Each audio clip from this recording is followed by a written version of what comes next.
14వ అధ్యాయం 49వ వచనం చదువుకుందాం. సౌలకు పుట్టిన కుమారుల పేర్లు ఏవనగా యోనాతాను, ఇష్వి, మెల్కీషువా. అతని ఇద్దరు కుమార్తెల పేర్లు ఏవనగా పెద్దదాని పేరు మేరబు, చిన్నదాని పేరు మీకాలు. ఏమని రాస్తుందండి అక్కడ? సౌలుకు పుట్టిన కుమారుల పేర్లు ఏమనగా యోనాతాను, ఇష్వి, మెల్కీషువా. అతని ఇద్దరు కుమార్తెల పేర్లు ఏమనగా పెద్దదాని పేరు మేరబు, చిన్నదాని పేరు మీకాలు. మరి సౌలు యొక్క సంతానం వీరందరూ 5 బిడ్డలు, 3 కుమారులు, 2 కుమార్తెలు. ఇందులో మరి 2 కుమార్తెల్లో మేరబు మరియు మీకాలు, వీళ్ళు ఎవరి పేరు మీరు విని ఉన్నారు? మీకాలు ఎవరండి? దావీదు భార్య. అయితే ఈమెలో ఏమైనా నేర్చుకోదగిన గుణలక్షణాలు ఉన్నాయా?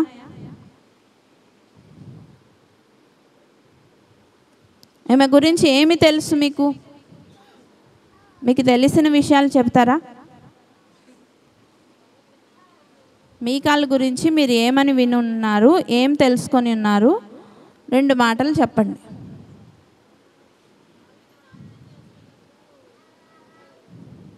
దావీదు నాట్యం చేసినప్పుడు ఎగతాళి చేసిన విషయం, ఇంకా ఏమైనా తెలుసా? సరే, ఈరోజు ఈమె గురించి మనము తెలుసుకుందాం. ఈమె ఒక లైఫ్లో తెలుసుకొని మనము మార్చుకొని మనం ఆ విధంగా జీవించాల్సిన విషయాలు ఏమీ లేవు, కానీ మీకాలులో ఉన్న ఒక నెగిటివ్ క్యారెక్టర్ని మనం తీసుకొని అందులో ఉన్న ఆ యొక్క గుణలక్షణాలు కనుక మనలో ఉంటే దానిని మనలో నుంచి పెంచుకుందామా, తీసుకువేసుకుందాం. ఎందుకంటే మనము లాస్ట్ వీక్ విన్నాము సక్సెస్ స్టోరీస్. అందరూ సక్సెస్ఫుల్ మ్యాన్ అందరూ మరి వారందరి లైఫ్ స్టోరీస్ మనము విన్నాం. విజయవంతంగా జీవించడానికి కలిగిన కారణాలు విన్నాము. మరి విజయవంతంగా ఎందుకు జీవించలేకపోయిందో ఈవిడ జీవితంలో మనం తెలుసుకొని అవి కానీ మనలో కనుక ఉంటే వాటిని మనం ఈరోజు సరిదిద్దుకోవడానికి ప్రయత్నిద్దాం. మరి మీకాల గురించి ఈరోజు లోతుగా తెలుసుకుంటూ మరి దానిలో ఉన్న లేని గుణాలు, దేవునికి ఇష్టం లేని కార్యాలన్నిటిని మనము వాటిని తెలుసుకొని వాటిని మన నుంచి తీసివేసుకుందాం. మరి మొట్టమొదటి పాయింట్గా విజయాలను బట్టి దావీదును ప్రేమించిన మీకాలు. మొట్టమొదటి పాయింట్ ఆవిడ జీవితంలో నుంచి మనము ఈ విషయంలో ఆమె ఏ విధంగా జీవించిందో మనం చూద్దాం. మరి మొదటి సమూయేలు 18వ అధ్యాయం 20వ వచనంలో చూద్దాము. అయితే తన కుమార్తె అయిన మీకాలు దావీదు మీద ప్రేమ కలిగి ఉండగా సౌలు విని సంతోషించెను. ఏమని విని సంతోషించాడంట? మరి సౌలు కుమార్తె అయిన మీకాలు దావీదు మీద ప్రేమ కలిగి ఉండుట సౌలు విని సంతోషిస్తున్నాడంట. అయితే సౌలు దావీదుల విషయము మీ అందరికీ తెలిసినదే. అనేక సార్లు సేవకులు మనకి తెలియజేస్తూ వచ్చారు, అనేక సార్లు మనము చర్చించుకుంటూ ఉన్నాం. మరి సౌలుకి దావీదు అంటే ఎందుకో మరి అసహ్యం. ఆయనను ఊరికినే చంపడానికి ఎంతగానో ఆయన బ్రతుకున్నంత కాలం ఆయనని వెంటాడుతూ ఆయనను చంపించజూచి ఎంతగానో మోసకరంగా ఆయన పక్షాన జీవిస్తూ వచ్చాడు సౌలు. అయితే సౌలు మరి ఎందుకు అంత ద్వేషించాడో ఆ విధముగా ఆయన మీద, అయినప్పటికీ ఆయన బిడ్డ అయిన మరి మన తండ్రి ఒక వ్యక్తిని ద్వేషిస్తున్నప్పుడు మన బిడ్డలంగా మనం కూడా వారిని ద్వేషిస్తాం. కానీ ఈమె మీకాలు ఎవరిని ప్రేమిస్తుందని ఇక్కడ రాయబడి ఉంది? దావీదును ప్రేమిస్తుందంట. అది ఎవరు విన్నారు? సౌలు విని సంతోషిస్తున్నాడంట. మరి సౌలుకి దావీదంటే పడదు కదా, కానీ ఎందుకు ఇక్కడ సంతోషిస్తున్నారు? మరి దానికన్నా ముందు మీరు ఇంటికి వెళ్ళాక 18వ అధ్యాయం అంతా చదువుకోండి. నేను మీకు క్లుప్తంగా విషయం చెప్తాను. ఏంటంటే దావీదును మరి గొల్యాతు దావీదు స్టోరీ అందరికీ తెలుసు కదండి. తెలియని వారి చేతులు ఎత్తండి. అందరికీ తెలుసు. గొల్యాతును దావీదు ఏ విధంగా చంపారో మరి ఆ యొక్క సిచ్యువేషన్ అంతా తెలుసు. ఆ సమయంలో ఇశ్రాయేలు ప్రజలందరూ భయముతో వణికిపోతున్నారు.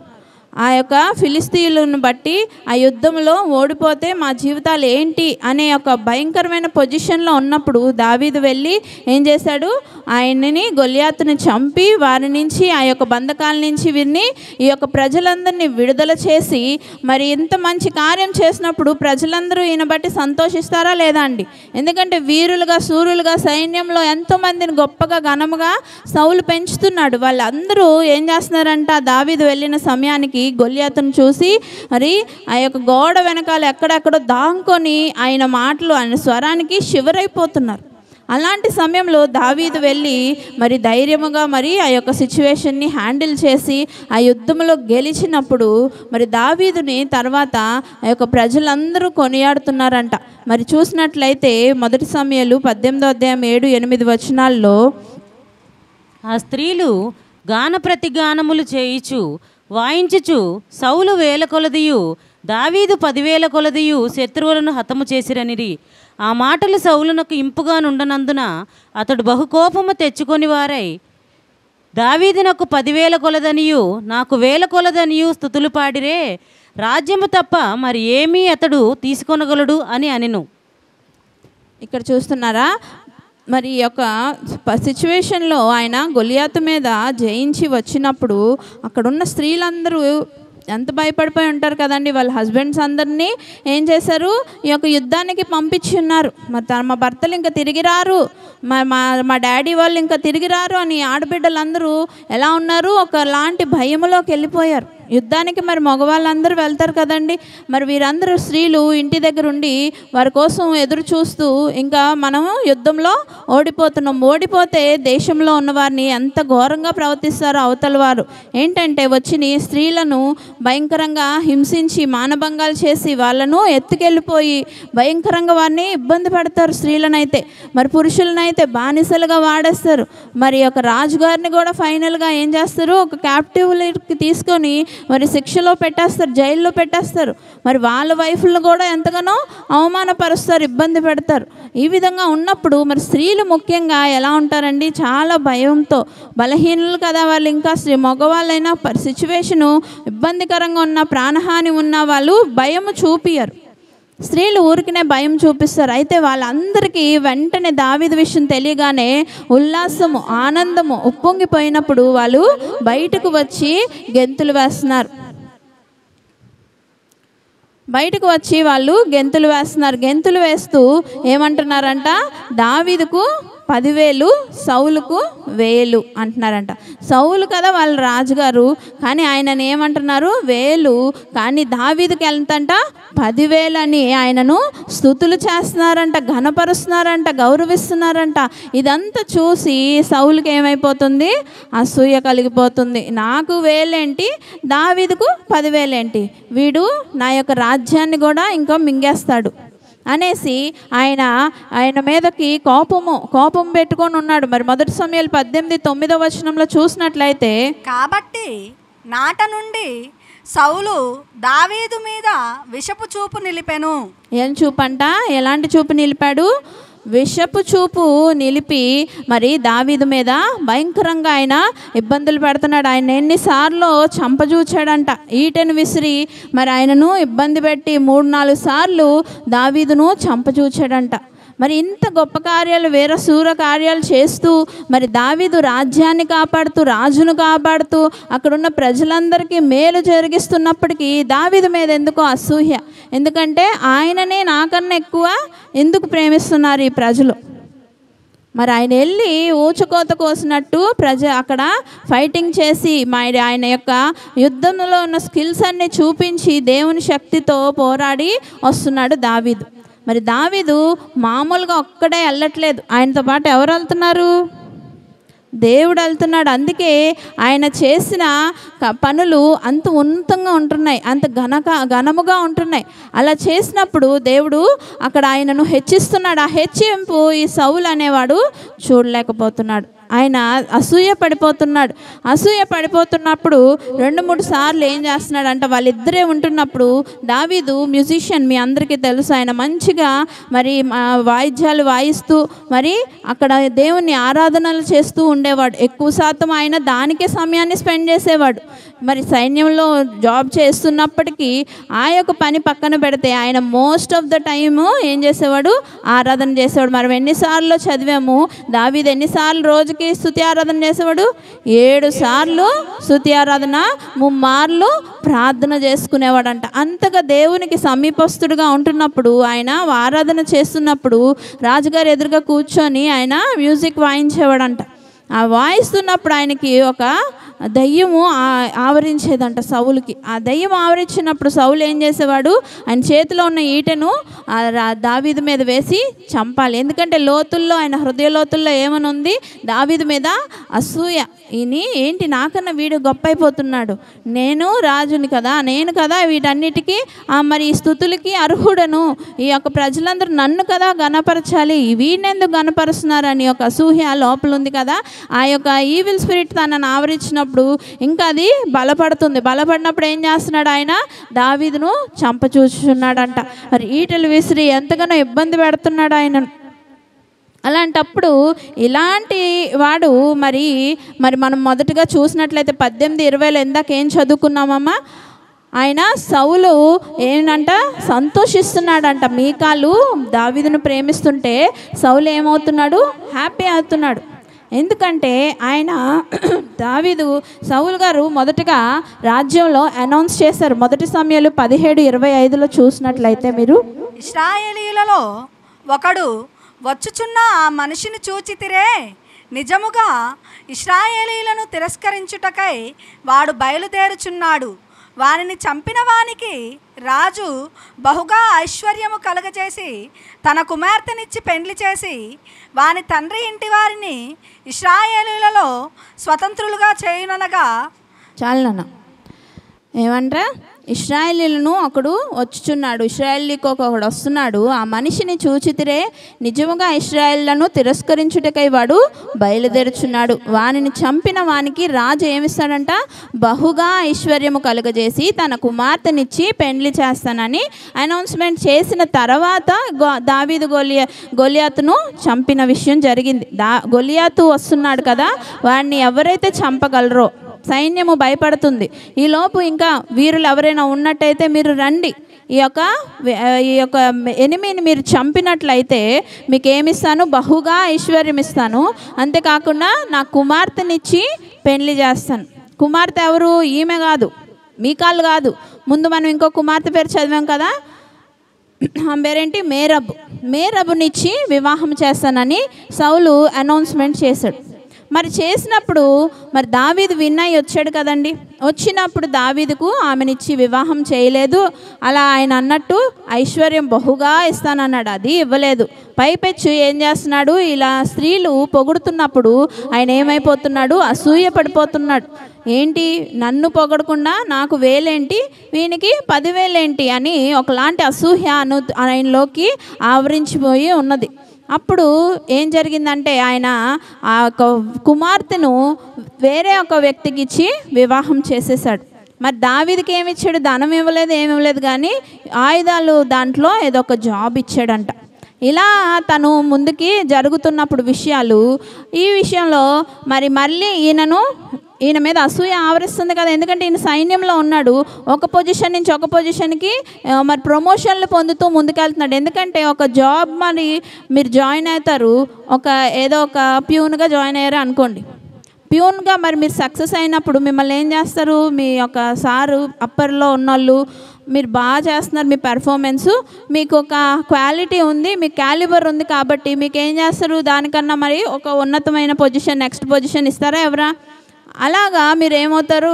కొంతమంది అలాగా చదువుకున్న వారు, మంచి క్యాలిబర్ కెపాసిటీ ఉన్నవాళ్ళు తక్కువ జాబ్లోకి ఒకవేళ వెళ్ళి ఉన్నా వాళ్ళు అక్కడికి వెళ్ళి వాళ్ళ యొక్క హయ్యర్ అఫీషియల్స్ని మెప్పించినప్పుడు, మరి అక్కడ మంచి పెర్ఫార్మెన్స్ చేసినప్పుడు వారి జాబ్లో వాళ్ళు ఏం చేస్తారండి? ప్రమోషన్స్ ఇస్తూ ఏం తీసుకెళ్తారు వాళ్ళని ముందుకి, ఇంకా మంచి పొజిషన్స్కి. అలాగా అందులోనే జాబ్ చేస్తూ పెద్ద ఆఫీసర్లు అయిపోయిన వాళ్ళు అనేక మంది ఉన్నారు.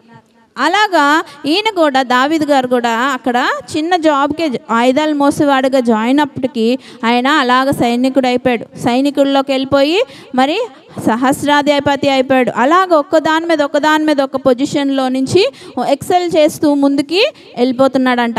ఏ పొజిషన్ ఇచ్చినా ఆయన దానిలో మంచి పెర్ఫార్మెన్స్ చేస్తున్నాడు. మరి మీరు చూసినట్లయితే అదే 18వ వచనంలో 13వ వచనం చూడండి, 18:13లో. కాబట్టి సౌలు అతని తన యొద్ద నుండనీయక సహస్రాధిపతిగా చేసెను. అతడు జనులకు ముందు వచ్చుచూ పోవుచూ నుండెను. నెక్స్ట్ కూడా చదువున్నాను. మరియు దావీదు సమస్త విషయములలో సుబుద్ధి కలిగి ప్రవర్తింపగా యెహోవా అతనికి తోడుగా ఉండెను. హల్లెలూయా. అంతేకాకుండా 16వ వచనం కూడా చదువున్నాను. ఇశ్రాయేలు వారితోనూ యూదా వారితోనూ దావీదు జనులకు ముందు వచ్చుచు పోవుచు నుండుట చేత వారు అతనిని ప్రేమింపగా. చాలు నాన్న.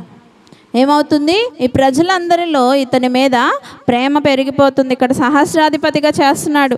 సహస్రాధిపతి అన్నప్పుడు మరి లీడర్ ఫస్ట్ వస్తారు, ముందు వస్తారు. మరి వారికి ముందుగా ప్రజలకు ముందుగా వారు వెళ్తారు. ప్రజలకు ముందుగా వాళ్ళు అలా ప్రొటెక్షన్ షీల్డ్ లాగా ముందు వారు వెళ్ళి అక్కడ ఒక సమస్యలను వారు సాల్వ్ చేసి అలా ముందుకు తీసుకువెళ్తూ ఉంటారు. ఆ విధంగా చేస్తున్నప్పుడు ఆయన ఎలా ఉన్నాడంటే దావీదు సమస్త విషయంలో సుబుద్ధి కలిగి ప్రవర్తిస్తున్నాడంట. సుబుద్ధి అంటే మంచి బుద్ధి కలిగి ఆయన ప్రవర్తిస్తున్నప్పుడు ఆయన అందులో దేవుని ఏం చేస్తున్నాడు, ఆయనకి యెహోవా అతనికి తోడుగా ఉండెను. మంచి బుద్ధి కలిగిన వారి దగ్గర యెహోవా తోడుగా ఉంటాడు. నీలో తప్పు ఉంటే యెహోవా అక్కడ ఉంటారా? దేవుడు ఉంటారా అక్కడ? పాపము ఆయనకి నచ్చదు. ఆయన పాపం ఎక్కడ ఉంటుందో అక్కడ ఉండరు. వెలుగున్న చోట చీకటి ఉండదు, చీకటి ఉన్న చోట వెలుగుకు చోటు ఉంటుందా అండి? వెలుగు ఉన్నదంటే అక్కడ చీకటి అనేది ఒక ఇంత చుక్క కూడా ఉండదు. మరి అలాగే చీకటి ఉన్న దగ్గర వెలుగు రానే రాదు. దీనికి పొత్తు కుదరదు అనమాట. అదేవిధంగా దేవుడు దావీదుతో ఎందుకు తోడుగా ఉన్నాడంటే ఆయన సుబుద్ధి కలిగి ప్రవర్తిస్తున్నాడు. దేవుడు అతనికి తోడుగా ఉన్నాడు కనుక ఆయన అందరికీ మంచిగా అతను ఏం చేస్తున్నారంటే అందరూ జనులు ఇశ్రాయేలీయుల వారితోనూ యూదా వారితోనూ దావీదు జనులకు ముందు వచ్చుచూ పోవచ్చు ఉండుట చేత వారు అతన్ని ప్రేమింపగా వారందరూ అతన్ని ప్రేమిస్తున్నారు. ఎందుకంటే ఆయన మంచి ప్రవర్తన కలిగి మంచిగా ఉన్న వాళ్ళని ఎవరు ప్రేమించరండి? అందరూ ఇష్టపడతారు. ర్యాష్గా బిహేవ్ చేస్తే లేగు అడ్లేగు అనేసి గద్దిస్తూ ఆ యొక్క పొజిషన్ బట్టి 4-5గురిని ఇబ్బంది పెడుతూ ఉంటే మరి ఎవరైనా ప్రేమిస్తారా? వీడికి ఎంతో పొగరు, వీడు ఎందుకు ఇలాగా, వీడికి అసలు ఈ పొజిషన్ ఎందుకు ఇచ్చారు రాజుగారు అనేసి మనం తిట్టుకుంటాం. ఆ పొజిషన్లో అలా ఉండకుండా దావీదు మంచి ప్రవర్తన కలిగి ముందుకు వెళ్తున్నాడు కాబట్టి ప్రజలందరూ ప్రేమిస్తున్నారు. అంతకన్నా ఎక్కువగా ఎవరు ప్రేమిస్తున్నారు? దేవుడు అతన్ని ప్రేమిస్తున్నాడు. ఇదంతా ఒక వ్యక్తికి అసూయక పుట్టించేస్తుంది. ఆ అసూయతో ఏమైపోతున్నాడంట 9th verseలో ఇందాక చదివాం కదా. కాబట్టి నాటి నుండి సౌలు దావీదు మీద విషపు చూపు కలిగి నిలిపాడంట. ఎలాంటి చూపు అంట? మంచి చూపు కాదు. కొంతమంది చూపు ఎలా ఉంటుంది, ఎంతో వాళ్ళని చూస్తున్నప్పుడే మనకు అర్థమవుతుంది వాళ్ళు మనల్ని ఎంతో ప్రేమిస్తున్నారు, వాళ్ళకి నేనంటే ఇష్టం అని అర్థమైపోతుంది. ఒకళ్ళు చూపు ఎలా ఉంటుందంటే ఈ నాశనాన్ని కోరుకునేలాగా ఉంటుంది అనమాట. అలాంటి చూపును ఆయన నిలిపాడు. ఆయన మీద ఎప్పుడు విరుద్ధంగా ఆలోచిస్తూ అసూయ కలిగి జీవిస్తున్నాడంట సౌలు. అయితే ఇలాంటి వాడు మరి తన కుమార్తెను కూడా వేరే వాళ్ళకి ఇచ్చి పెళ్లి చేసేసాడు. కానీ 2వ కుమార్తె ప్రేమించినప్పుడు ఏమవుతుంది? ఆయనకి సంతోషం కలుగుతుందంట. ఎవరికైనా వాళ్ళ పేరెంట్స్కి వాళ్ళ బిడ్డల బుద్ధులు ఏంటంటే తెలిసిపోతాయి కదండి. ఎవరు నా బిడ్డ ఎలా ఉంటుంది, ఈమె ప్రవర్తన ఏంటి, ఈమె వెళ్ళి ఈ పని సాల్వ్ చేసుకొని రాగలదా లేదా, ఈ పని చేయగలదా లేదా అని అందరికీ వాళ్ళ పిల్లల సామర్థ్యత తల్లిదండ్రులకు మొత్తం తెలియకపోయినా 90% అయితే తెలిసిపోద్ది కదండి. అదేవిధంగా మీకాలు ఎంత వేస్ట్ ఫెలో ఆయనకే తెలుసు. అందుకే ఈ దావీదుకు ఈ మీకాలను ఇవ్వడం వల్ల వీడికి మంచిగా ఏమవుతుంది, ఇబ్బంది కలుగుతుందని ఆయన ఆశపడుతున్నాడు. అందుకే ఆయన సంతోషిస్తున్నాడు. 20వ వచనం మరొకసారి చదువుదాం. అయితే తన కుమార్తె అయిన మీకాలు దావీదు మీద ప్రేమ కలిగి ఉండగా సౌలు విని సంతోషించెను. అలా ముందుకు చదువునాను. ఆమె అతనికి ఉరిగా నుండునట్లును ఫిలిష్తీయుల చేయి అతని మీద నుండునట్లును నేను ఆమెను అతనికి ఇత్తుననుకొని, ఇప్పుడు నీవు మరి ఒక దాని చేత నాకు అల్లుడవగుదువని దావీదుతో చెప్పి ఏమంట, ఆమె అతనికి ఎలా ఉంటుందంట, ఉరిగా ఉండున్నట్లు ఉంటుందని ఆయన అనుకుంటున్నాడు. తన కుమార్తె అంటే ఎవరికైనా ఒక నమ్మకం ఉంటుంది. ఆ కుమార్తెనిచ్చి పెళ్లి చేసినందుకు ఎలా ఉంటుందంట, దావీదుకి ఒక ఉరి వేసినట్టు ఉంటుంది అని ఆయన నమ్మాడు. అందుకని తన కుమార్తెనిచ్చి ఆయనకి వివాహం చేయడానికి సిద్ధమైపోయాడు. అయితే ఈ యొక్క మనం మీకాలు గురించి చర్చించుకుంటున్నాం కాబట్టి, మీకాలు యొక్క తండ్రి దృష్టిలో ఎలా ఉంది ఇక్కడ మనం చూస్తే పైన ఇక్కడ వివరంగా రాయలేదు, కానీ దీన్ని బట్టి మనకు అర్థమవుతుంది ఏంటి, ఫస్ట్ అమ్మాయిని ఇవ్వలేకపోయాడు, సెకండ్ అమ్మాయిని ఇవ్వడానికి ఒప్పుకున్నాడు. ప్లస్ ఏమంటున్నాడు అక్కడ, ఉరిగా ఉంటుంది, నేను ఈయనకి సరదా తీరిపోద్ది, దీనివల్ల చాలా ఇబ్బందులు పెట్టొచ్చు దావీదును అని ఆయన ఫిక్స్ అవుతున్నాడు. ఇక్కడ ఫిక్స్ అయ్యి ఏం చెప్తున్నాడు, అది కూడా ఆషామాషిగా ఇవ్వడంట. ఏమని, నువ్వు వెళ్ళి ఎలాగా ఫిలిస్తీన్లలో ముందోళ్ళను ఒక 100 మందిని చంపి తీసుకురా, అప్పుడు నేను నా బిడ్డను నీకు ఇచ్చి పెళ్లి చేస్తాను అంటున్నాడు.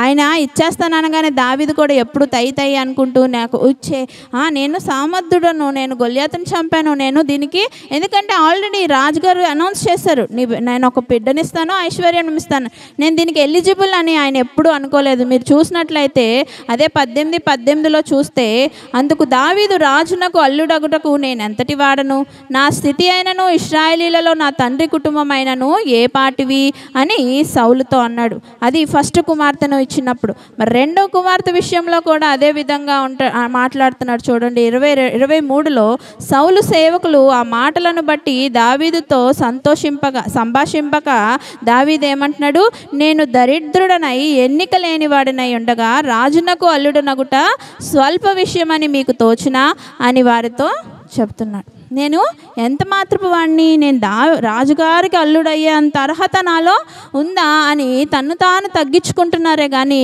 నేను అర్హుడని, నేను ఇవన్నీ చేస్తున్నాను, ఇన్ని గొప్ప కార్యాలు చేస్తున్నాను, ఈ యొక్క రాజ్యానికి ఇన్ని మేలు చేస్తున్నాను, నాలో ఏం తక్కువ ఏం కొదవా, అయినా రాజుగారే మాట ఇచ్చారు కదా ఎందుకు చేయరు అని ఆయన రెచ్చిపోవట్లా హెచ్చిపోవట్లా. అదేనా ఆయనలో అలాంటి గుణము ఉన్నప్పటికీ ఇవన్నీ మీకాలు చూడలేదు. కానీ మీకాలు ఏం గ్రహిస్తూ వచ్చింది, సౌలు యొక్క మరి దావీదు యొక్క విజయాలను బట్టి ఆయనను ప్రేమిస్తూ వచ్చింది. ఆమె ఆయనలో ఉన్న గొప్ప గొప్ప గుణాలను అయితే చూసి, ఈయన దైవత్వాన్ని చూసి, ఇప్పుడు ప్రజలందరూ ఆయనని ఎలా ప్రేమిస్తున్నారు, ఆయనలో ఉన్న దైవత్వాన్ని బట్టి, ఆయన సుబుద్ధిని బట్టి ఆయనను ప్రేమిస్తున్నారు. కానీ మీకాల్ అయితే ఆ విధంగా దావీదును ప్రేమించలే. అవుటర్ అపీరియన్స్కి, ఆయన యొక్క బాహ్య ఒక అందాలకు, ఆయన బాహ్యముగా చేసే ఒక కార్యాలకు ఆమె ముగ్ధురాలైపోయి ప్రేమించిందే కానీ, ఆయనను ఇన్నర్గా ఆయన ఆత్మీయ విషయంలో ఆయన చూపిస్తున్న గొప్ప కార్యాలను చూసైతే ఆమె ఆయనను ప్రేమించలేదు. ఆ సౌలుకు సరైన కుమార్తె అన్నట్టే ఆమె జీవిస్తూ వచ్చింది. మరి మీరు చూసినట్లయితే 1 సమూయేలు 18:21లో మనం ఇందాక చదువుకున్నాం కదా. అయితే ఏమో ఒక ఉరిగా ఉంటుంది, ఏమని ఆయనకు దావీదుకు ఒక ఉరిగా ఉంటుందని సౌలు ఈమెను ఫిక్స్ చేస్తున్నాడు మ్యారేజ్ విషయంలో. ఏమని, వెళ్ళి మళ్ళీ ఫిలిస్తీన్ల మీదకి వెళ్ళి ఒక 100 మందిని ముందోళ్ళను ఎత్తుకురమ్మని ఒక టాస్క్ పెట్టాడు. ముందోళ్ళంటే మరి ఒక సైన్యంలో ఎలా పెడతారండి, ఒక గ్రేడింగ్ ఉంటుంది, ఫస్ట్ గ్రేడ్ సెకండ్ గ్రేడ్ అలాగా. ఫస్ట్ ఎవరిని పెడతారు, మరి లీడర్స్ లాంటి వాళ్ళు. మరి ఇందాక మనం చెప్పుకున్నప్పుడు దావీదు కూడా సహస్రాధిపతిగా ఉన్నప్పుడు ఏంటి, ఫ్రంట్ లైన్లో ఉంటారు వాళ్ళు. సహస్రాధిపతులు మరి అధిపతులందరూ ఫ్రంట్ లైన్లో వారికన్నా అందరికన్నా ముందు నడుస్తారు. అలాంటి ముందు వాళ్ళంటే ఆ యొక్క సైన్యంలోనే గొప్ప వాళ్ళని, మంచి జ్ఞానం కలిగిన వాళ్ళని, నైపుణ్యం కలిగిన వాళ్ళని ఎంతమందిని పట్టరమంటున్నాడు, 100 మందిని పట్టరమంటే దావీదు ఏం చేస్తాడు చూడండి. 25వ వచనం చూద్దాం. అందుకు సౌలు ఫిలిస్తీయుల చేత దావీదును పడగొట్టవలనన్న తాత్పర్యము గలవాడై రాజు ఓలిని కోరక రాజు శత్రువుల మీద పగ తీర్చుకొనవలెనని ఫిలిస్తీయుల 100 ముందోళ్ళు కోరుచున్నాడని దావీదుతో చెప్పుడనెను. చదువునాను అలాగా. సౌలు సేవకులు ఆ మాటలు దావీదునకు తెలియజేయగా తాను రాజునకు అల్లుడు కావాలనన్న కోరిక గలవాడై గడువు దాటక మునిపే లేచి తన వారితో పోయి ఫిలిస్తీయులలో 200 మందిని హతము చేసి వారి ముందోళ్ళు తీసుకొని వచ్చి రాజునకు అల్లుడగుటకై కావలసిన లెక్క పూర్తి చేసి అప్పగింపగా సౌలు తన కుమార్తె అయిన మీకాలును అతనికిచ్చి పెండ్లి చేసెను. యెహోవా దావీదునకు తోడుగా నుండుటయు తన కుమార్తె అయిన మీకాలు అతని ప్రేమించుటయు సౌలు చూచి దావీదునకు మరి ఎక్కువగా భయపడి ఎల్లప్పుడూ దావీదు మీద విరోధముగా నుండెను. హల్లెలూయా.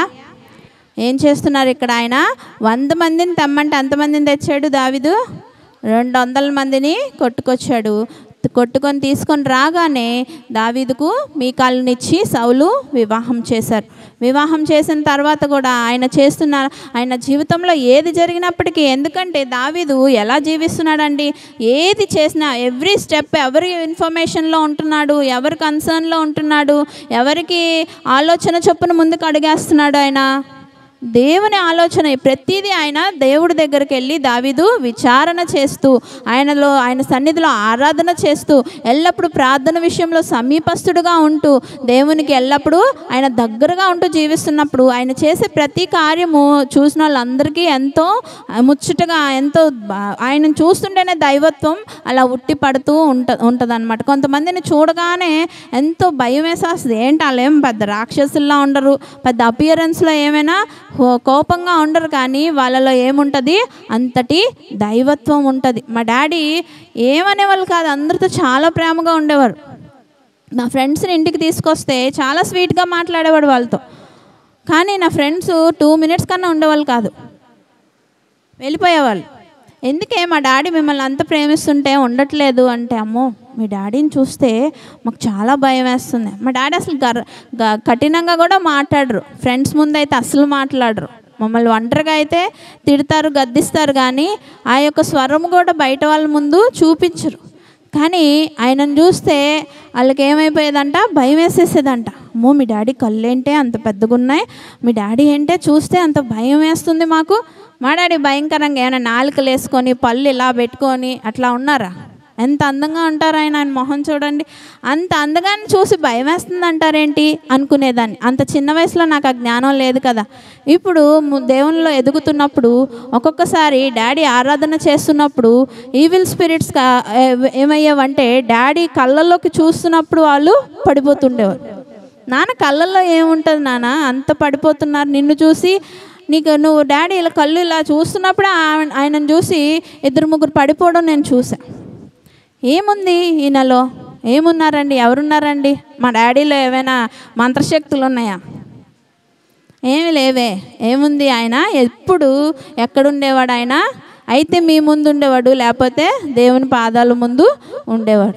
ఆ విధముగా దేవునితో ఎక్కువ సమయం గడుపుతున్నప్పుడు మనము ఆయన వలె అయిపోతాం.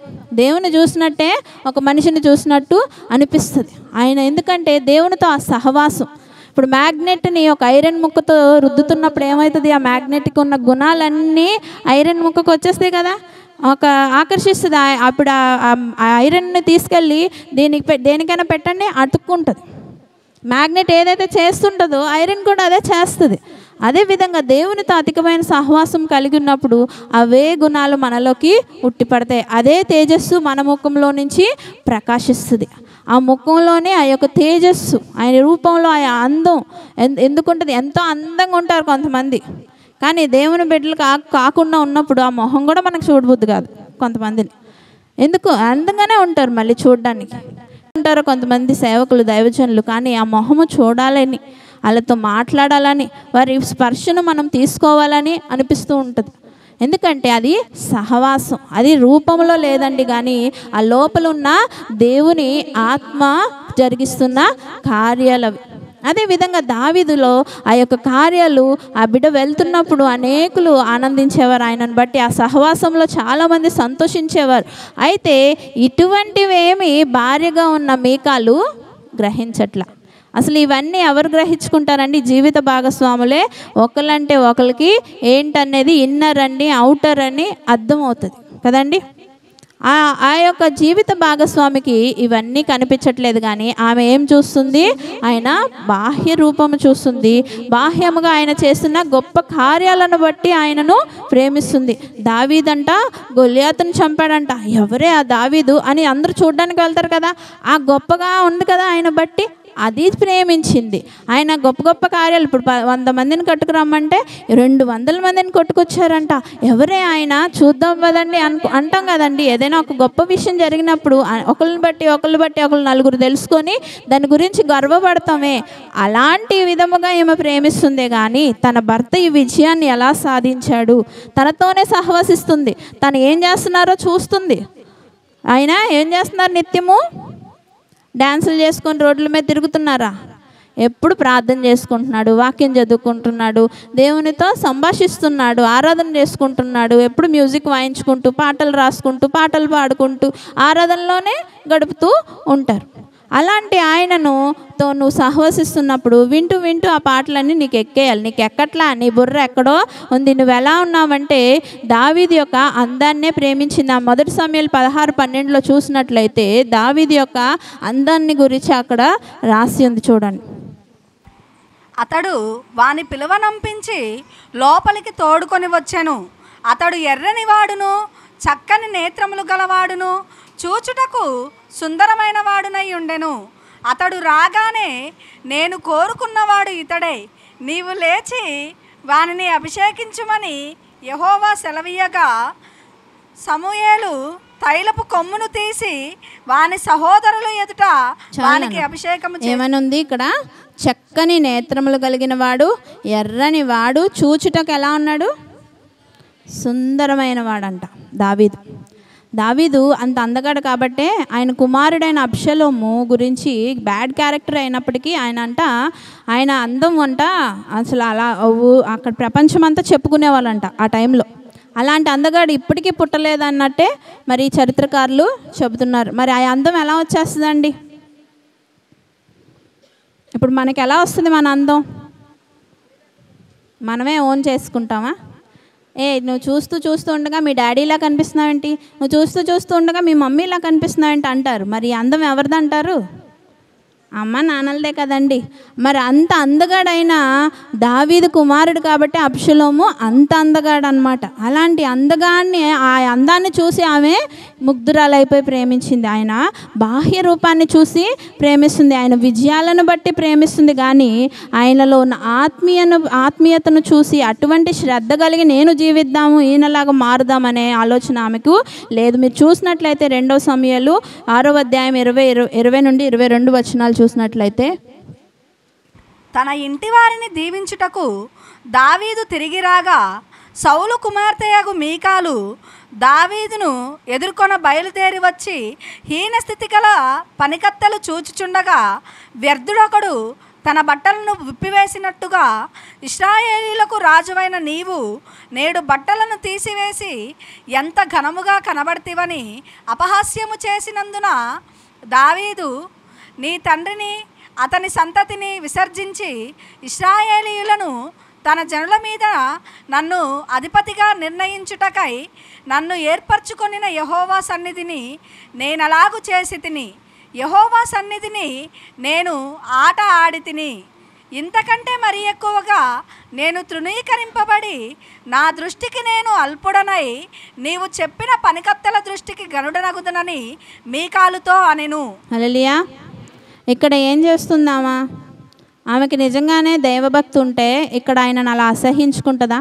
ఈ సిచ్యువేషన్ చూసారు. ఆయన మందసం ముందు నాయన మర్చిపోయి ఆరాధన చేస్తున్న సమయంలో ఆయన బట్టలు వైదొలిగిపోయినవే చూస్తుంది ఆవిడ. కానీ ఆయన చేస్తున్న ఆరాధన చూసి ఒక్కొక్కరు ఆరాధన చేస్తుంటే వాళ్ళని చూస్తుంటేనే మనకి కళ్ళంట నీళ్ళు వచ్చేస్తాయి, శరీరం అంతా రోమాలు నిక్కబడుస్తాయి, గూస్ బంప్స్ వచ్చినట్టు అయిపోతూ ఉంటుంది. ఎందుకని? అది దేవుని శక్తిని నువ్వు ఆస్వాదించాలి. కానీ వాళ్ళు ఎలా డ్యాన్స్ చేస్తున్నారు, వాళ్ళు ఎలా ఉన్నారు, వాళ్ళు ఏం చేస్తున్నారు, ఈ విధముగా గమనించినట్లయితే అది భక్తి ఎలా అవుతుంది?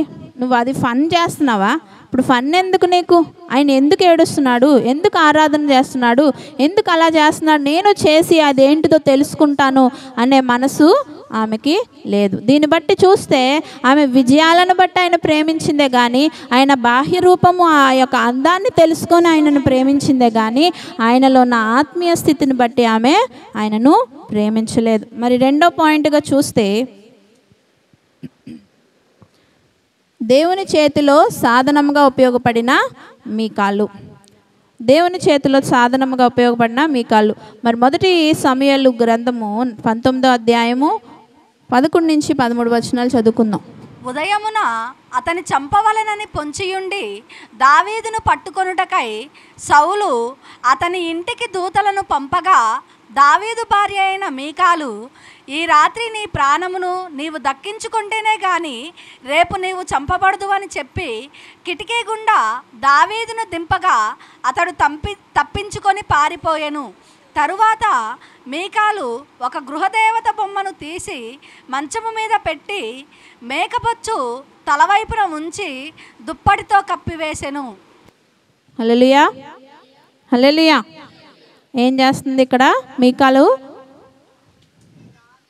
దావీదును దాచిపెడుతుంది. అసలు యాక్చువల్లీ దావీదుకు ఫస్ట్ శత్రువు ఎవరండి? సొంత మామగారే ఆయన శత్రువుగా ఉన్నాడు. అయితే ఆ సొంత మామ ఏం చేశాడు, ఏమని ఆలోచించాడు, ఏమని ఇచ్చి ఆమెను మీకాల్నిచ్చి వివాహం చేశాడు? ఒక ఉరిగా ఉంటుంది ఈమె అని చెప్పి ఆలోచించి ఆయన వివాహం చేశాడు. కానీ మన దేవుడు ఆయనతో తోడుగా ఉన్న అందులో దావీదు దేవుని ఇష్టానుసారుడు, ఆయన దేవుని హృదయానుసారుడు. ఆయన హృదయం వెంటనే ఆయన ఆనుకొని ఉన్న మనిషిని దేవుడు విడిచిపెడతాడా అండి? ఆయనకి కీడు తలుస్తున్నప్పుడు సౌలు దేవుడు కీడు అవనిస్తాడా దాన్ని? ఆయన ఏం చేస్తున్నాడు? ఈమెనే ఒక అస్త్రముగా దేవుడు ఇక్కడ వాడబోతున్నాడు. మీరు చూసినట్లయితే దేవుడు ఇక్కడ దావీదును కాపాడడానికి ఒక ఆయుధముగా మీకాల్ని సిద్ధపరిచాడు.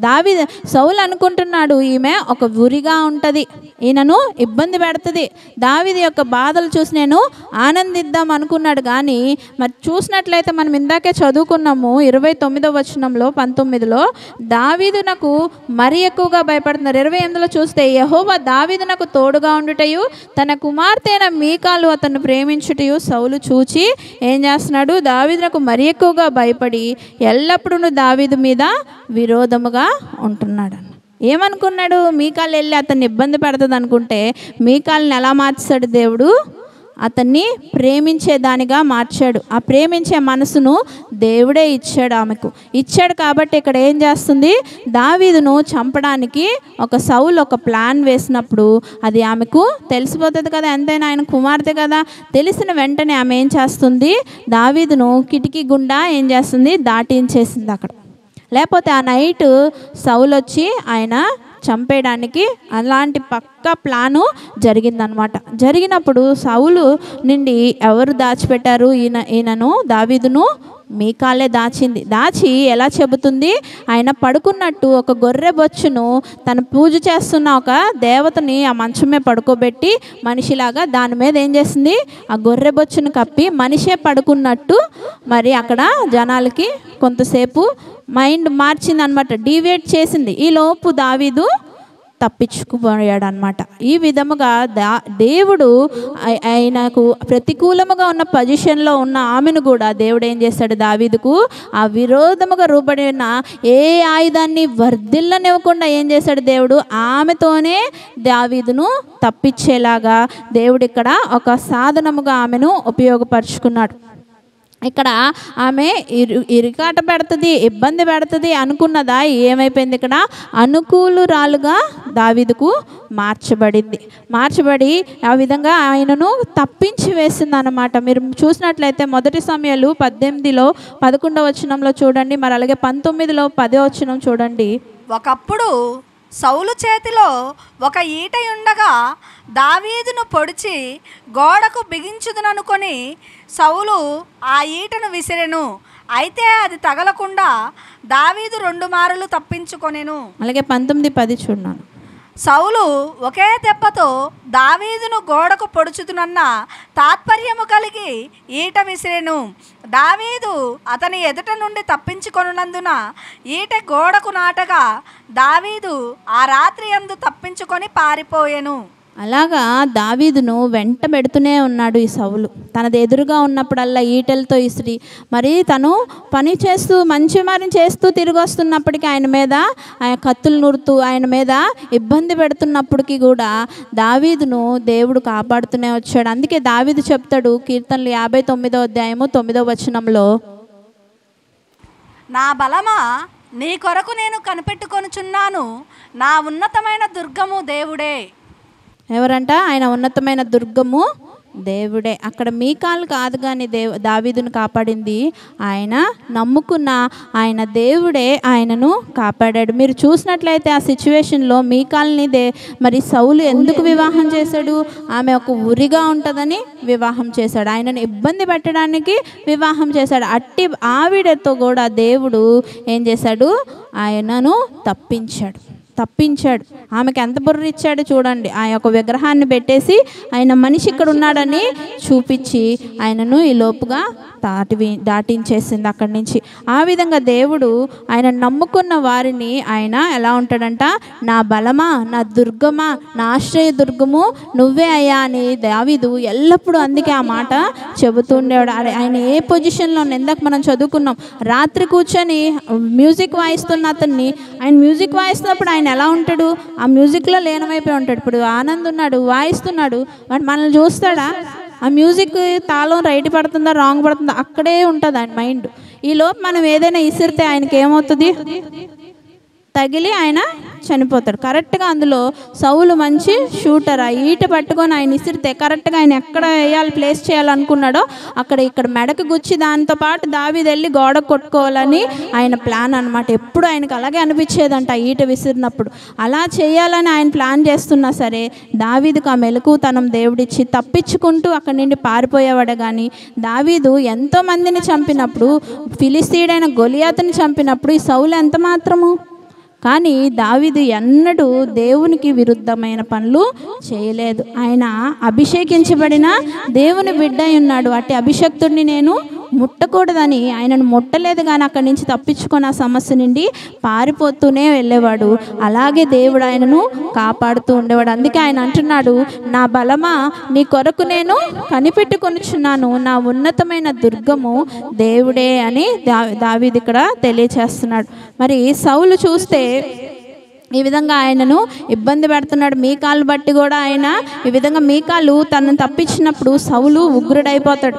ఏంటి, నేను వాడిని చంపాలనుకున్నప్పుడు నువ్వెందుకే ఇలా దాటిచ్చావని తన కుమార్తెని అడిగితే తన కుమార్తె ఏదో ఒకటి చెప్పి నన్ను పంపించకపోతే నన్ను చంపుతాను అన్నాడు డాడీ, అందుకే నేను పంపించాను అని ఏదో ఒకటి చెప్పి అక్కడి నుంచి తప్పించుకుంటుంది.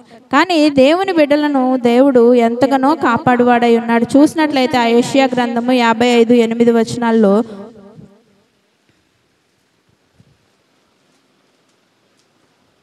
నా తలంపులు మీ తలంపుల వంటివి కావు, మీ త్రోవలు నా త్రోవల వంటివి కావు, ఇదే యెహోవా వాక్కు. హల్లెలూయా. ఆయన తలంపులు మన తలంపులు వంటివి కావంట.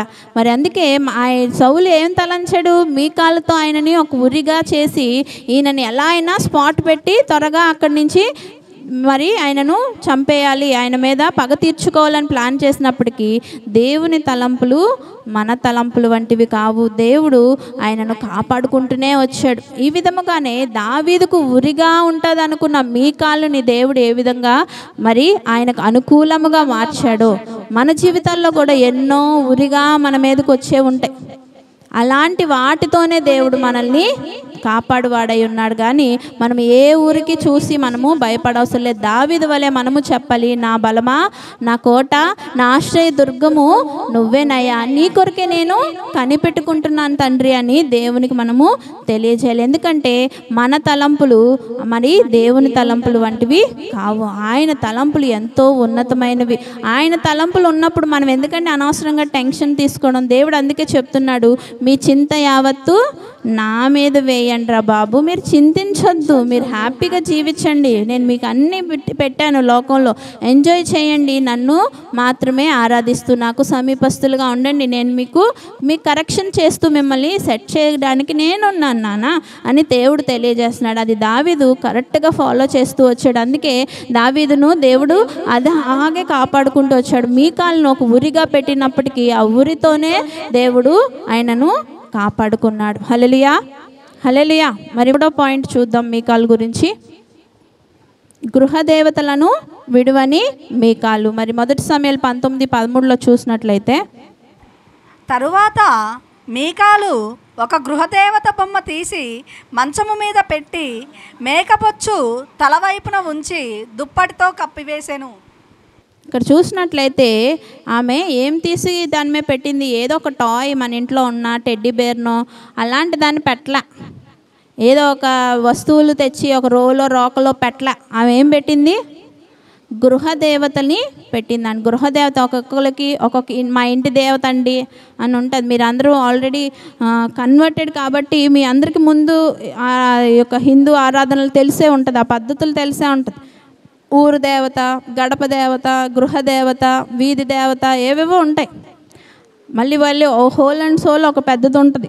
ఇవి ఇలా ఉంటాయి కదా. అలా ఆమెకి ఏదో ఒక గృహదేవత ఉంది. ఆ దేవతని మాత్రము తను మర్చిపోలే, అది ఇంట్లో ఉంది. ఆ దేవతను పెట్టి ఆమె అక్కడ ఒక డ్రామా ఆడింది. ఆ డ్రామా ఓకే, దావీదుని కాపాడింది, అది పక్కకు పెట్టండి. కానీ ఆ దేవత ఎందుకు తిన దగ్గర ఉంది? ఆమె పెళ్లి చేసుకుంది ఎలాంటి వాడిని? లోకస్తున్నా? ఎలాంటి ఆయన్ని? గొప్ప దైవ బిడ్డను పెళ్లి చేసుకుంది. ఆయన ఎంతకన్నా దేవుని పైన ఆధారపడే బిడ్డ. ఆయన నిత్యము ఆరాధనలోనే ఆయన జీవితము వెళ్ళబుచ్చుతున్నాడు. దేవుని పైన ఎంతగానో ఆధారపడి జీవిస్తున్నాడు. అటువంటి ఆయన భార్యగా ఉంటున్న ఆమెలో ఏముంది? ఆ యొక్క గృహదేవత ఉందంట. ఆ దేవతని పెట్టుకొనే ఉందాం. ఇక్కడ మనం చూస్తే ఆమె ఒక గృహదేవతను పెట్టుకున్నట్టే మనము కూడా ఈ దేవతల లాంటి బొమ్మలు, విగ్రహాలని, కనబడే విగ్రహమే ఒక విగ్రహారాధన కాదు. కానీ మరి విగ్రహాలు ఎన్నో ఉంటాయి ఒక్కొక్కరికి కదండి. ఒక ఈగో అనే విగ్రహం, కొన్ని ఆచారాలు అనే విగ్రహం, ఎన్ని చేసినా అది చేయాల్సిందే. అది కూడా ప్రార్థనతో చేద్దాం. ఎందుకు చేద్దాం? ఈ ఆచారం మనం జరగాల్సిందే. కొన్ని విగ్రహాలు అనేవి మన లైఫ్లో ఉండిపోతాయి. ధనాపేక్ష అనే విగ్రహం, ధనము పిచ్చి కష్టపడి దాన్ని తెచ్చి నింపేయాలి.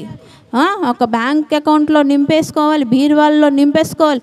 అలాగ ఒక్కొక్కరికి ఒక్కొక్క విగ్రహం, ఒక అలంకరించుకునే విగ్రహం, ఏవేవో ఒక విచిత్రమైన ఆలోచనలు ఒక్కొక్కరిలోని. అది ఏం చేస్తుందంటే వాళ్ళని మెల్లిగా, అది దేవుని స్వభావం కాదు కదా, ఆ స్వభావమే వటవృక్షమై ఏమైపోద్ది? ఒక రోజున దేవుని నుంచి నిన్ను దూరపరుస్తుంది. ఈ యొక్క స్వభావము తినలో ఉంది కాబట్టి ఈమె దేవుడికి దూరం అయిపోయింది. ఈరోజు ఒక నెగిటివ్ క్యారెక్టర్గా, ఒక అన్సక్సెస్ఫుల్ ఉమెన్గా మనము ఈమెను చూస్తున్నాం. ఈమెలో నుంచి ఇటువంటి కార్యాలు ఉన్నాయి కాబట్టి వీటిని మనం తీసివేసుకోవాలని మనము తెలుసుకుంటున్నాం. వీటిని ఇంత ఆధ్యాత్మికంగా ఉన్నతంగా ఉన్న భర్తతో జీవిస్తూ కూడా ఈమెలో ఆ విగ్రహం అనేది ఉండిపోయింది. మరి అలాంటి దేవతలు ఉండబట్టే ఈమె ఒక నెగిటివ్ క్యారెక్టర్ అయిపోయింది. మరి ఇంకో పాయింట్ చూద్దాం.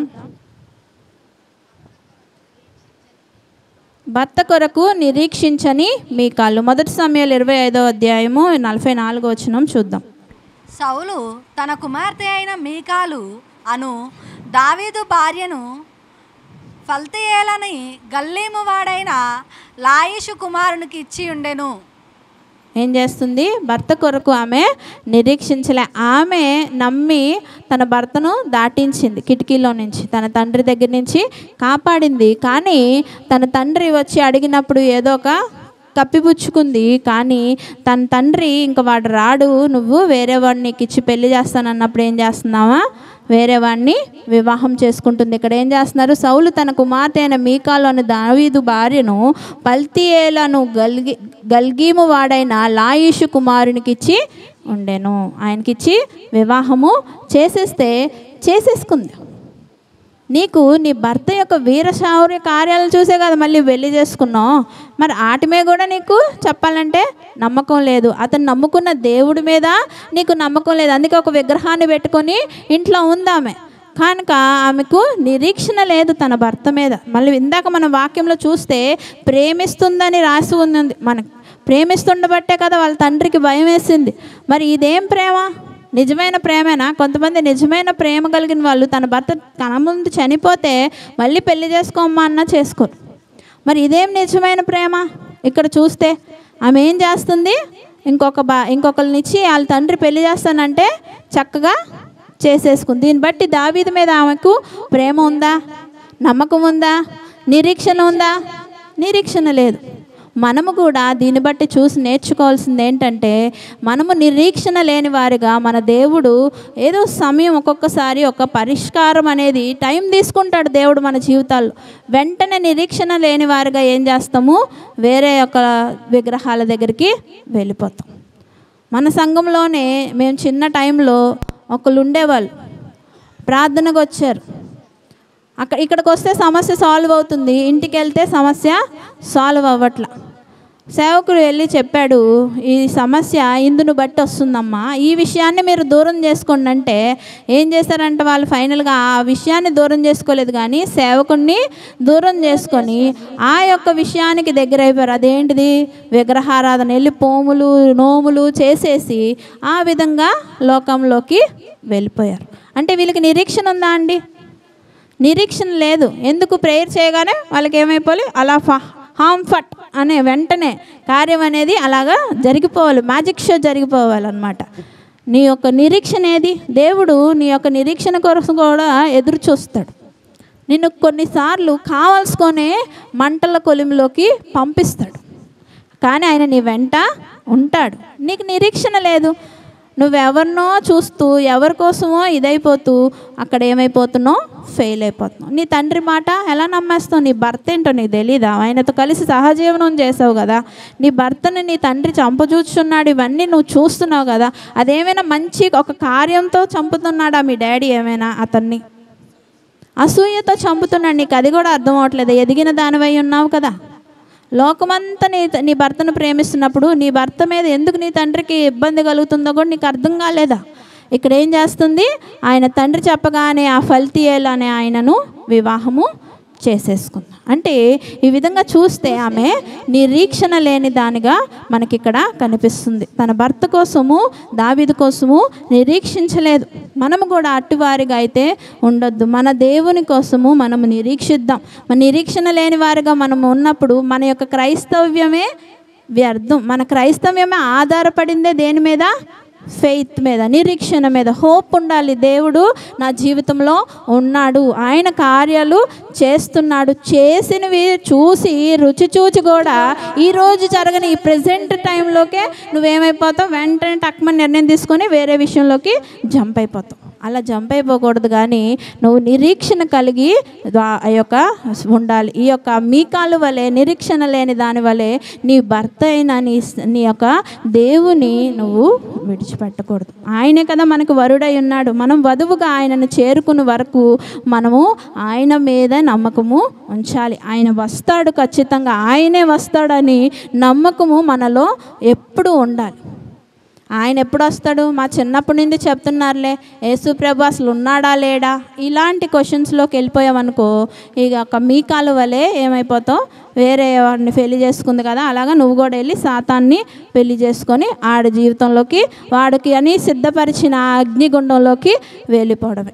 దేవుడు నీ కోసము అగ్నిగుండాన్ని సిద్ధపరచలే, నీ కోసము పరలోకాన్ని వైభవాన్ని ఆయన సృష్టించి ఆయన దానికోసమే చెప్తున్నారు, నేను నా తండ్రి ఇంట అనేక నివాసములు కలిగి ఉన్నవి, లేని ఎడల నేను మీతో చెప్పుచున్నాను, మీకు స్థలములు సిద్ధపరచుటకు నేను వెళ్తున్నానని దేవుడు మనకి చెప్పే వెళ్ళారు కదా. మరి వాటి కోసం ఎదురు చూడరు ఎందుకు? ఇక్కడ లోకంలో వచ్చే ఈ యొక్క టెంపరీ ఆనందాల కోసం, టెంపరీ ఒక మెప్పుల కోసం, ఘనతల కోసం దేవుణ్ణి క్షణంలో తృణప్రాయంగా ఎంతకాలం నుంచి చేసిన భక్తి జీవితాన్ని క్షణంలో ఎంత చేసి చూడాలి యేసు ప్రభు అనుకుంటూ ఎంతకాలం ఇలా మూట కట్టుకొని నేను ఉండాలి, నా వల్ల అవ్వదు, అంటారు. కొంతమంది అంటారు యేసు ప్రభు అనేవాడు నా మీద లేకపోయి ఉంటే నేనేంటో చూపిద్దును. ఏం చూపిస్తావు నువ్వు? యేసు ప్రభు అనే ఆయన నీలో ఉండబట్టే నీకు ఈరోజు ఆ విలువ, ఆ యొక్క గౌరవం, ఆ ఘనత. ఆయన లేకపోతే నువ్వెళ్ళి ఏం చేస్తావు? ఏం చేయలేవు. ఆ నిరీక్షణ అనేది నువ్వు కోల్పోకూడదు. ఏ పొజిషన్లో వచ్చినా సరే ఈ మీకాలు వలె కోల్పోవద్దని దేవుడు ఈరోజు మనతో మాట్లాడుతాడు. మీరు చూసినట్లయితే 2 సమయాలు 3:13-14 చూస్తే, అయితే నీవు ఒక పని చేయవలెను. నా దర్శనమునకు వచ్చినప్పుడు సౌలు కుమార్తెయగు మీకాలును నా యొద్దకు తోడుకొని రావలెను, లేదా నీకు దర్శనము దొరకదనెను. మరియు దావీదు సౌలు కుమారుడగు ఇష్బోపేతునొద్దకు దూతలను పంపి ఫిలిష్తీయులలో 100 మంది ముందోలను తెచ్చి నేను పెండ్లి చేసుకొనిన మీకాలును నాకు అప్పగింపమని చెప్పుడనగా. చాలు నాన్న, ఇక్కడ ఏం జరుగుతుంది? 13-14లో మనం చూస్తే ఆమెను తీసుకొని అబ్నేరు అనే ఆయన మీకాలును తీసుకెళ్ళి మళ్ళీ దావీదుకు అప్పచెప్పడానికి వచ్చాడు. దావీదు తీసుకొని రమ్మంటారు. అయితే ఆ అబ్నేరు తీసుకురావడానికి వెళ్ళినప్పుడంట, మీ తర్వాత ఇంటికి వెళ్ళాక నెక్స్ట్ వచనాలు చూడండి, ఆ పల్తీయేల్ అనే ఆయన ఏడ్చుకుంటూ ఒక ఊరు దాకా వస్తాడంట వెనకాల మీకాల్ని వెంబడిస్తూ. అంటే మీకాల్ని వెంబడిస్తున్నాడంటే ఆయన ఎందుకు వెంబడిస్తున్నాడు? అవతల ఆయన మీకాల్ ఆయన్ని ప్రేమించింది కదా. దీన్ని బట్టి చూస్తే మేబీ మీరు అనుకుంటారు కదా, నేను అందుకని ఈ యొక్క వచనం మీకు చూపిస్తున్నాను. పాపం వాళ్ళ డాడీ చెబితే చేసుకుందమ్మా, నువ్వెందుకు ఆ అమ్మాయి మీద అబాండం వేసేస్తున్నావు అంటారు కదా, అందుకని చెప్పిస్తున్నాను ఈ వచనము. ఆ పల్తీయేల్ అనే ఆయన ఎందుకు ఏడ్చుకుంటూ ఈమె వెనకాల వస్తున్నాడు? ఈమె వెళ్ళిపోతుందంట. నెక్స్ట్ వచనాలు కూడా చదువునానా. ఇష్బోబేతు దూతను పంపి లాయిషు కుమారుడగు పల్తీయేలు అను దాని పెనిమిటి యొద్ద నుండి మీకాలును పిలువనంపెను. దాని పెనిమిటి బహురీము వరకు దాని వెనక వేడ్చుచూ రాగా. ఏమంట? బహురీము వరకు ఏంటంట? ఏడ్చుచూ వస్తున్నాడంట దాని పెనిమిటి. అబ్నేరు నీవు తిరిగి పొమ్మనెను, కనుక అతడు వెళ్ళిపోయాను. అబ్నేరు గద్దిస్తే వెళ్ళిపోయాడు. అబ్నేర్ అనేనా ఒక గొప్ప, మరి దావీదు యొక్క కిందనున్న ఆయన హెల్పర్స్లో ఆయనకున్న సపోర్టివ్ టీంలో ఆయన ఒక గొప్ప వ్యక్తి. అలాంటి ఆయన మరి పెద్దోడు కదా, ఆయన వీరుడు కదా, ఆయన ఒక గుద్దితే ఈయన పని అయిపోతుంది. ఎల్లు అనగానే ఆయన వెళ్ళిపోయాడు. కానీ అక్కడి వరకు వచ్చాడంట, బహీరీము వరకు ఏడ్చుకుంటూ మీకాల్ని కోసము వస్తున్నాడంట. ఎందుకు వస్తున్నాడు? ఆయనకు ఇబ్బంది పొంచి ఉందని కూడా తెలిసి కూడా వస్తున్నాడంటే ప్రేమ ఉండబట్టే కదా. అంటే ప్రేమ ఒక సైడ్ రాదు కదా, ఎలా వస్తుంది? ఏం ఆయనలో పడిపోయింది, వెళ్ళిపోయి ఆయనను ప్రేమించుకుంటూ ఆయనతో సంసార సాగరంలో మునిగి తేలుతుంది. నీకు నిజంగా దావీదు మీద అంత ప్రేమ కారిపోతే నువ్వు వేరే వాడిని పెళ్లి చేసుకున్నావు పో మీ డాడీ కోసం. నువ్వు వెళ్ళి ఏం చేయాలి? ఆయనతో సంసారం చేయగలుగుతావా? చేయలేవు కదా. ఆయన ఏడుస్తున్నాడంటే ఎంత ప్రేమ కురిపించిందో అక్కడ ఆయన మీద కదా. ఊరు దాటుకుంటూ వస్తున్నాడంట. ఆయనకి ఇబ్బంది. వాళ్ళు అక్కడ పెద్ద లీడర్స్, వాళ్ళు ఫైటర్స్, వాళ్ళు ఎగిస్తే దెబ్బ అయిపోతాడు ఆయన. అయినా ప్రాణహాని ఉన్నా సరే ఆయన వెంట ఏడ్చుకుంటూ ఆమె కోసము వస్తున్నాడంట. ఈ విధముగా అయితే మనము జీవించకూడదండి. మనము ఎప్పుడు నిరీక్షణ కలిగిన వారముగా జీవించాలి. మన దేవుడైన మన వరుడైన మన దేవుని ఎల్లప్పుడూ నమ్మాలి. నీ దేవుడు, నీ భర్త తన సమస్తము చేయగలవాడు. ఆయనకి అసాధ్యమైనది ఏదైనా ఉందా? మరి అసాధ్యమైనది ఉంటే ఆయన చంపజూచుటకు మీకాల్ని పెళ్లి చేస్తే దేవుడు ఆమె ద్వారానే తన బిడ్డని కాపాడుకున్నాడు. ఒక ఉరిగా ఉన్న దాన్ని అనుకూలముగా దేవుడు అక్కడ మార్చేశాడు. మన జీవితాల్లో కూడా వస్తున్న ఊరిళ్లను దేవుడు మనకు అనుకూలంగా మారుస్తాడు. ఎప్పుడంటే దావీదు వలె ఆయన హృదయానుసారుల వలె జీవించాలి. ఆయన మీదే ఆధారపడాలి. దావీదు వలె నువ్వే నా బలమయ్యా, నువ్వే నా కోటయ్యా అని చెప్పాలి. కానీ నీ సొంత జ్ఞానం మీద, నీ సొంత బుద్ధి మీద, నీ శక్తి మీద అయితే నువ్వు ఆధారపడొద్దు. దావీదును తృణీకరించిన మీకాలు 2 సమయాలు గ్రంథం 6:20 చూద్దాం. తన ఇంటి వారిని దీవించుటకు దావీదు తిరిగి రాగా సౌలు కుమార్తెయగు మీకాలు దావీదును ఎదుర్కొన బయలుదేరి వచ్చి హీనస్థితి గల పనికత్తెలు చూచుచుండగా వ్యర్థుడొకడు తన బట్టలు విప్పివేసినట్టుగా ఇశ్రాయేలీలకు రాజువైన నీవు నేడు బట్టలను తీసివేసి ఎంత ఘనముగా కనపడితివని అపహాస్యము చేసినందున దావీదు నీ తండ్రిని అతని సంతతిని విసర్జించి ఇశ్రాయేలీయులను తన జనుల మీద నన్ను ఏం చేస్తుందంటే ఇక్కడ ఆమె అంత ఘనహీనంగా కనబడ్డావే అని చూసి అపహాస్యం చేస్తుందంట దావీదును. ఏమని? ఆయన మందసం ముందు రాజుగారు ముందు ఏం చేస్తున్నారు, ఆ మందసానికి ముందుగా ఆయన గెంతుకుంటూ నాట్యం ఆడుతూ ఆయన ముందుగా వెళ్తున్నప్పుడు ఆయన డ్యాన్స్ చేస్తున్న విధానాన్ని చూసి, రాజుగారు అంటే ఎలా ఉంటారండి? డ్యాన్సులు చేస్తారా రోడ్డు మీద? ఆయన అసలు మనకు కనబడతారా? ఇప్పుడు ఒక మినిస్టర్ వస్తున్నాడంటే మనం ఏమైపోద్ది, ట్రాఫిక్ ఆగిపోయిందమ్మా అందుకే లేటుగా వచ్చామంటారు పిల్లలు. ఎందుకు ఆగిపోయిందంటే అక్కడ ఒక మినిస్టర్ గారు ఆ రోడ్డు మీద వెళ్తున్నారని ఆ రోడ్డు అంతా స్టక్ చేసేస్తారు. అవతలు కాలేజీలకు వెళ్ళిన వాళ్ళని ఆపేస్తారు, స్కూల్కి వెళ్ళిన వాళ్ళని ఆపేస్తారు, పనులకి వెళ్ళిన వాళ్ళని ఆపేస్తారు. ఆ రోడ్డుని క్లియర్ చేసేస్తారు వాళ్ళ కోసం. ఎందుకంటే వాళ్ళకు రాజమార్గంగా చేస్తారు వాళ్ళు వెళ్తుంటే. అలాంటిది రాజే వస్తున్నప్పుడు ఎలా ఉంటుంది ప్లేసు?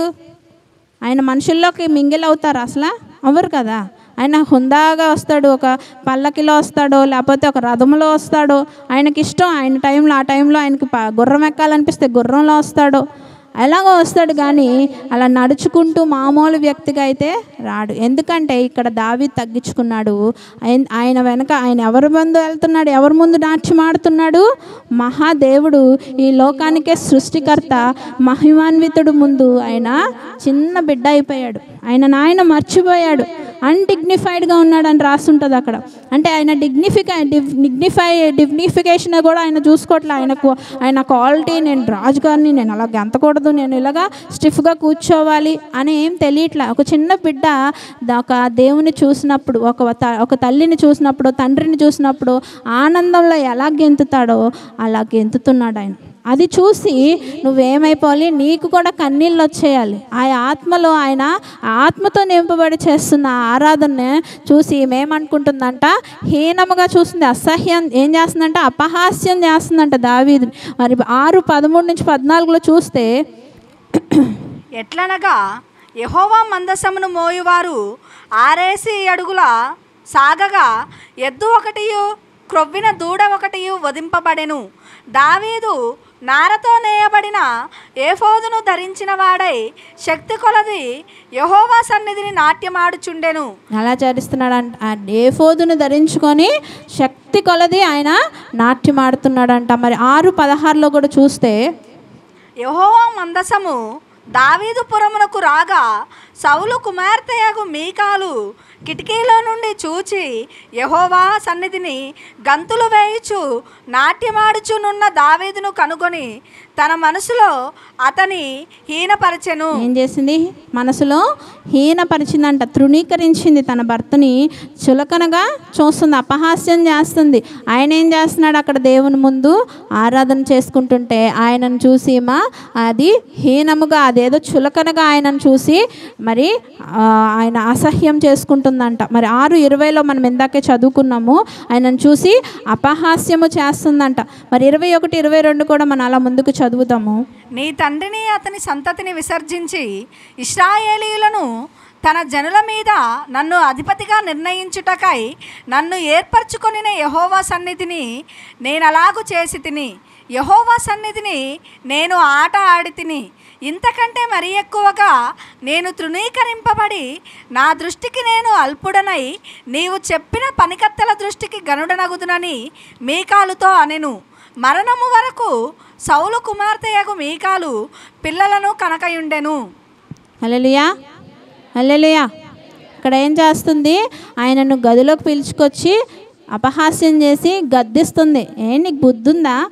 చూస్తే వాళ్ళందరూ నీ కింద వర్కర్సు, వాళ్ళతో వెళ్ళి డ్యాన్స్ చేస్తున్నావు, నీ బట్టలు ఊడిపోయినాయి, నీకు తెలుసా, నీకేమైనా అర్థమవుతుందా అని గద్దిస్తున్నప్పుడు దావీదు అంటాడు, నువ్వెవరినైతే చూసి నేను వాళ్ళ దగ్గర నేను అన్డిగ్నిఫైడ్గా ఉన్నాను అన్నావో వాళ్ళ ముందే నన్ను డిగ్నిఫైడ్గా, గనుడుగా నా తండ్రి ఉంచుతాడులే అమ్మా అని చెప్పేసి దావీదు ఈజీగా తీసుకొని వెళ్ళిపోయాడు. కానీ తన తండ్రి అయిన దేవుడు దాన్ని ఈజీగా తీసుకోలేదు.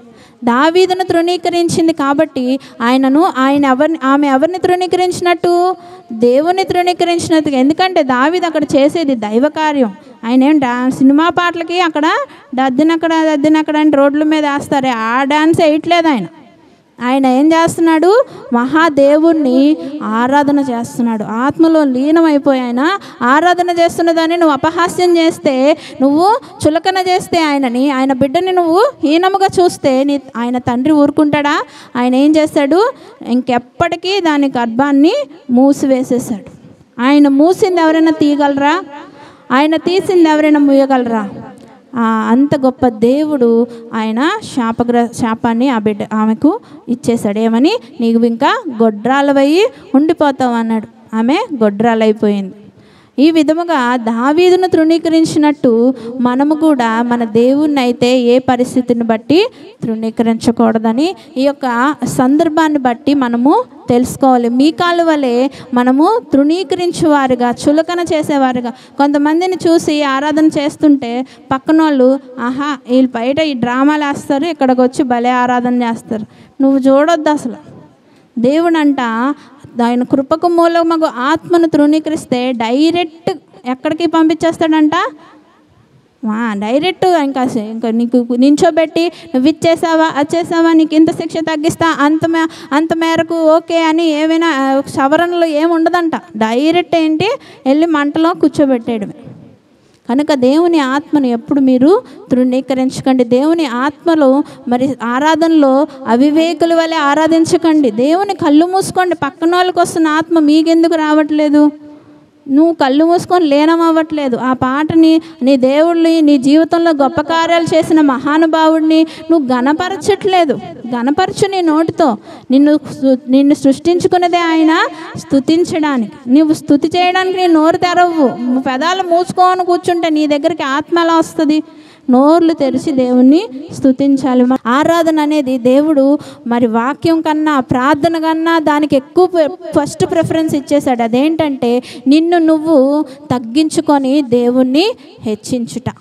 దేవుణ్ణి ఆయన ఇంత గొప్ప కార్యం చేసి పరలోకానికి తిరిగి వెళ్ళినప్పుడు శిలువ మరణం తర్వాత 24 పెద్దలు లేచి వాళ్ళు ఇలా వంగారంట. శిరస్సు వంగి ఆయనను నమస్కారం చేస్తారు. అంటే అహము అనేది అక్కడ మనకి విరిగిపోతుంది.